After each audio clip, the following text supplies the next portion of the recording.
constitutional rights are currently being violated. I am not a felon.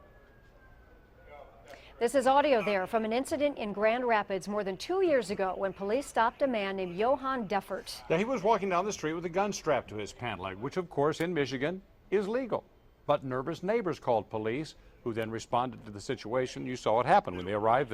They said Deffert was singing loudly. They believed he might have been mentally unstable. So they ordered him to the ground, detained him for about 10 to 15 minutes.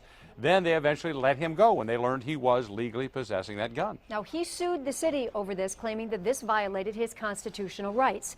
Recently, a judge dismissed the suit, saying it was okay to hold Deffert for a short amount of time to make sure that things were safe. Yeah, but right now an appeal is in the works for that decision, with Deffert and his attorneys maintaining this was a violation of his right to openly carry a weapon here in Michigan. And joining us now are Catherine Misch, attorney for the city of Grand Rapids, and Jim Mikowski, an attorney who is an advocate for open carry. We thank both of you for being with us.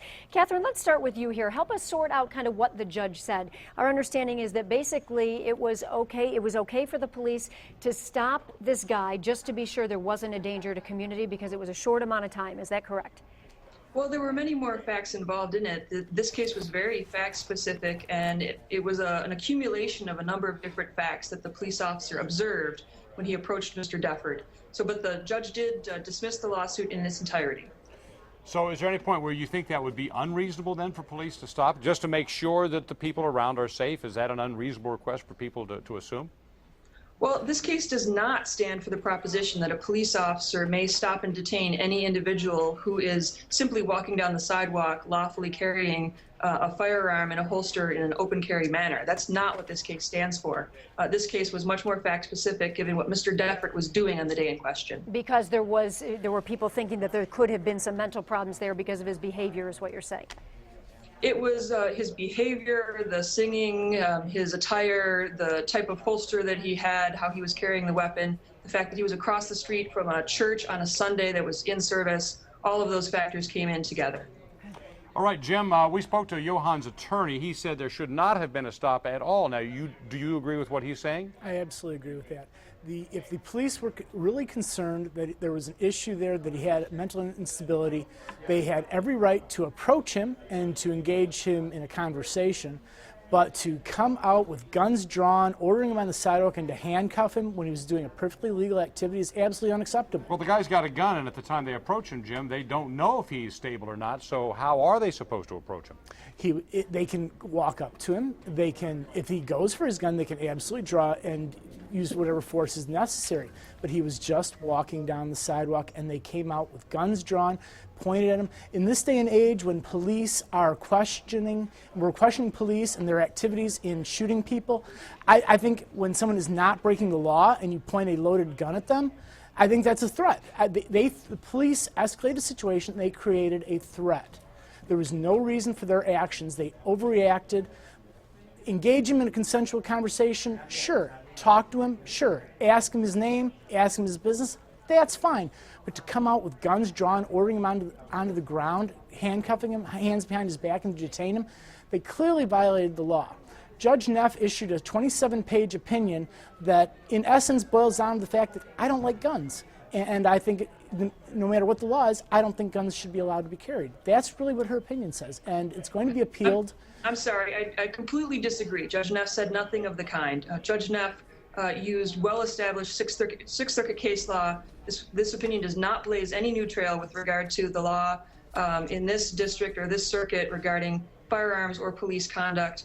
This was very, very fact-specific based on these facts as Officer Moe saw them when he was dispatched to this scene based on a 911 call. The federal court that held that the officer acted reasonably based on the circumstances that faced him. That's really all that this opinion's about. And the 911 call, the call that came in clearly stated that they informed the caller that there was an open carry situation. The open carry was legal, was lawful, and he was dispatched on an open carry investigation. There was no reason, there was no man with a gun, there was no threatening behavior that was ever mentioned anywhere. Oh, there certainly was a man with a gun. Absolutely, but there was no threatening behavior. Catherine, I want to ask you this. This issue recently came up in the Sixth Circuit Court of Appeals in a case out of Ohio where police stopped someone, apparently in that case, open carrying took his weapon, and my understanding is actually held him for 30 minutes after that. The Washington Post reports about that one that the judges said police did not have the authority to do this because, quote, an officer needs evidence of criminality or dangerousness before he may detain and disarm a law-abiding citizen. Which is the case that Jim's making. Right. What difference do you see between those two cases? The federal court in this particular case relied on a case called N-Body, which was out of a state park in the state of Tennessee, where the park ranger and then police officers detained the individual for 2.5 hours. And in that case, the Sixth Circuit found that the stop was reasonable. The point is, from all these different cases, each case is very fact-specific. And the court here in Grand Rapids, in this case, held that the facts here justify the officer's actions. Now, Jim, I'm going to ask you also, the Grand Rapids Press wrote an editorial about this subject saying instead of bolstering public acceptance of open carry, Defford and other of these open carry advocates have instead further polarized the conversation. It goes on then to keep talking about that subject right there, saying that numerous high-profile shooting incidents have made it nearly impossible for people to know at first glance that an armed stranger is not a threat. If you're not a danger, isn't it worth that little bit of time for police to sort it all out? Police are absolutely able to go out and question people and to investigate. That's their job. However, there was no reason to cuff him. There was no reason to come out with guns drawn. When he was exercising his rights, he was doing a perfectly legal activity. And yes, it is a polarizing issue, and it is spurring conversation all across the country. And that's not a bad thing. It's a civil rights issue. This is not a Second Amendment issue. This is a First Amendment, freedom of speech, freedom of expression issue. These open carry advocates are trying to bring light to gun laws. They're trying to bring them out into public knowledge. Well, they're making people nervous by doing it, though. You have to admit that. Well, there's a lot of people who were nervous in the 1950s and 1960s with the civil rights movement. And look where we are today. We want to thank both of you for being with us today. Catherine Mish, attorney for the city of Grand Rapids, and Jim Makowski. Thanks to both of you. Thank you. Thank you. I still have